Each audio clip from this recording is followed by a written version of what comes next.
Welcome back. Crane Durham's Nothing But Truth. It's a fast 90, isn't it? Yeah, you're going about 90. I'm going faster. Crane Durham's Nothing But Truth, proudly on AFR Talk, and we go to our good friend, the co-director of Benghazi 9/11, a documentary dedicated to exposing the truth about what actually happened in Benghazi, and did our government tell the truth? Was it warned? And did they do everything they could to prevent it? And have they been honest since? Benghazi-911.com, or you can go to the Facebook page. It is posted. Just scroll on down, Buzz Jacobs, and let me know what you think of Buzz and his great work. They are doing a great job. They are raising money at this time. And bombshells that were over the weekend and late last week. Buzz, welcome back. Great to be with you. Hey, Crane, thanks a lot. I appreciate you having me on the show again. Absolutely. And here's the first part. I want to go to Stephen Ventrell because I want to look at the strategy that's being used here. He is a State Department spokesman, and he, in essence, called Victoria Townsend a liar. She is a lawyer, among other things, for one of the whistleblowers. And he said, no, they didn't get any requests. He was playing word games while he did it. First, speak to how whistleblowers have been treated so far by the administration when it comes to the issue, when it comes to Benghazi. Well, simply, the whistleblowers have been treated contrary to, in my opinion, President Obama's own directive. I'm not sure if you're aware of this, or let me tell all your listeners, Crane, that on October 10th of 2012, President Obama issued Presidential Policy Directive 19, which quote, was the Presidential Policy Directive ensures that employees serving in the intelligence community can effectively report waste, fraud, and abuse while protecting classified national security information, and, quote, it prohibits retaliation against employees for reporting waste, fraud, and abuse.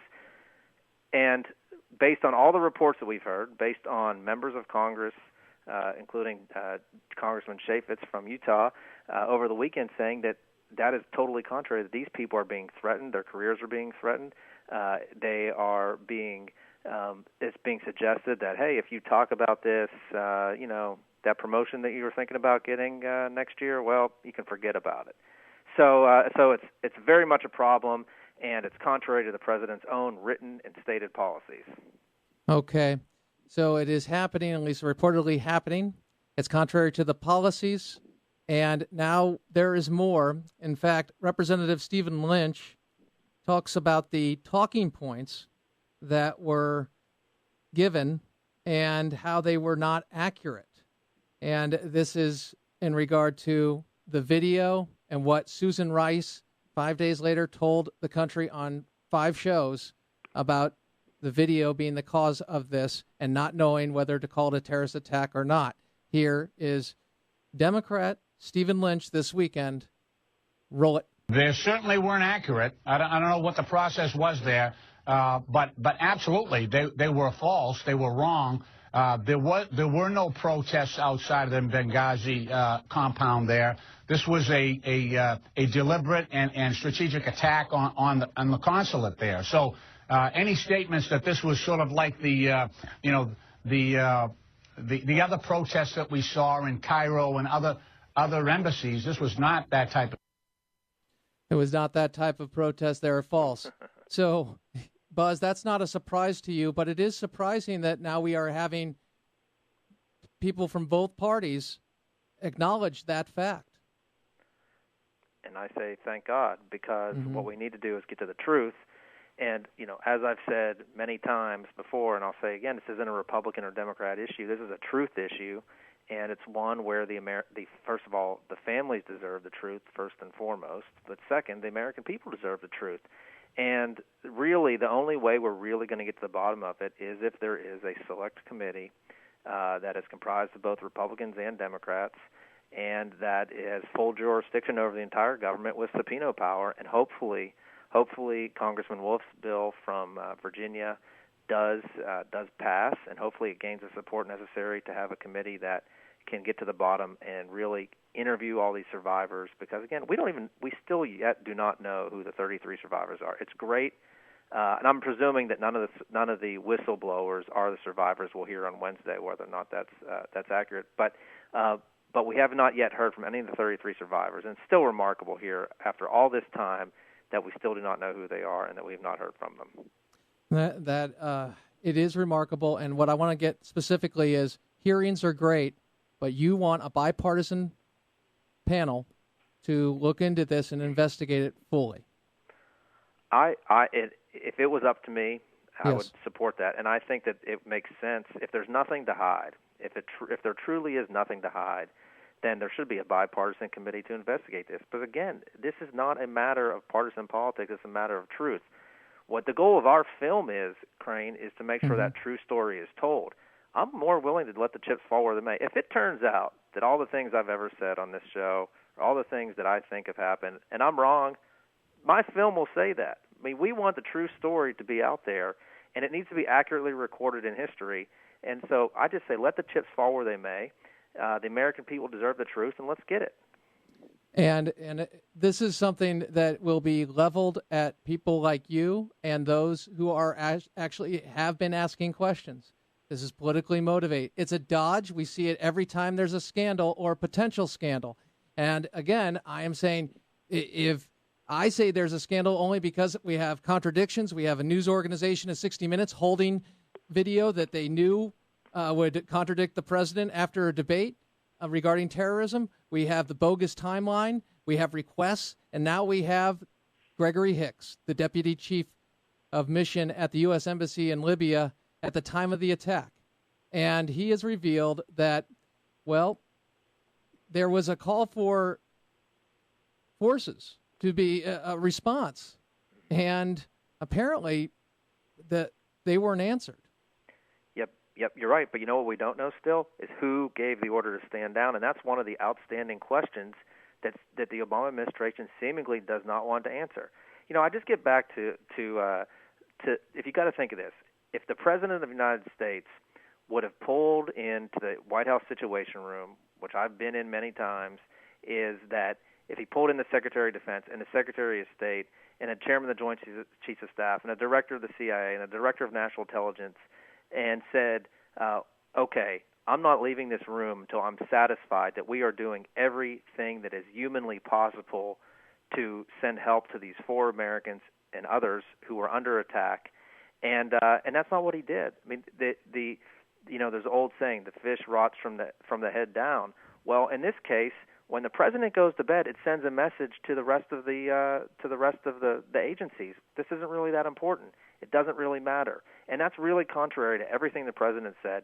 And it's really, frankly, surprising that our own president would go to bed, as reported, without ensuring everything could be done. And we know for a fact that more could have been done. We know that an F-16 or an F-15 or some other fighter plane could have been dispatched and been there within the 8 hours of the attack, and at least scared the heck out of the people who were on the ground and made them think that they were going to be bombed seconds later. That may have been only a diversion temporarily, but it at least provided some aid, and it may have saved some more lives.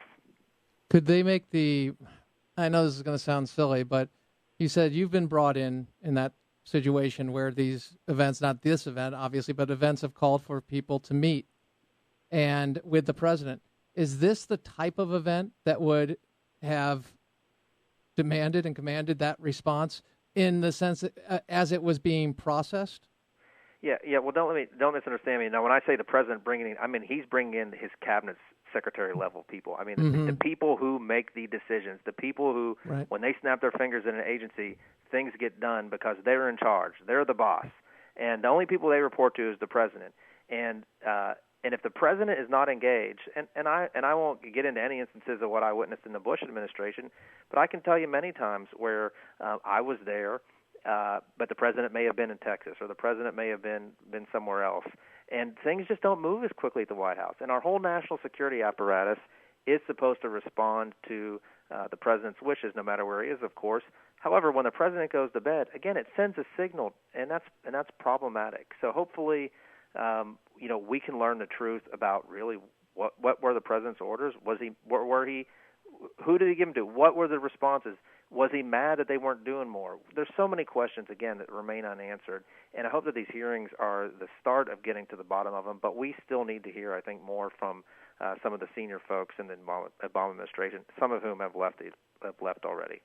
And furthermore, as we're talking this, and a lot of it sometimes needs to be restated, because what I'm asking is, as thing is devolving, and now there's information that they knew it was a terrorist attack from the outset. Now we know that there were requests for more security during the last months beforehand. And now we have this, the idea that the president would go to sleep and that there wouldn't be a coordination, it just is very surprising. And I guess it's shocking. Scandalous. And scandalous. And we still don't have answers. And we have the responses on the whistleblowers. And what you have been trying to do from day one, Benghazi-911.com. Benghazi-911.com. I'll post it again. That's what you need on the Facebook. But we're trying to get to the truth, and we keep having more and more information coming out, stuff that is shocking. And I think it's taken away from the political because the election's over. And we've had some time, but do you think the president the administration is just trying to walk away from this with the comment from Jay Carney the other day that it was a long time ago? Well, clearly they want to walk away from it. I think that Benghazi is one of the issues that has the potential to define President Obama's legacy in the same way that Watergate defined Richard Nixon's legacy to some regard, and if all these allegations are true, if it really does turn out that, as people are alleging, that special forces were told to stand down, that they were literally, the report is they missed the plane because they were on their way to the airport, and their boss said, "You don't have authority to go there and help," and they missed the plane. So what we need to know is.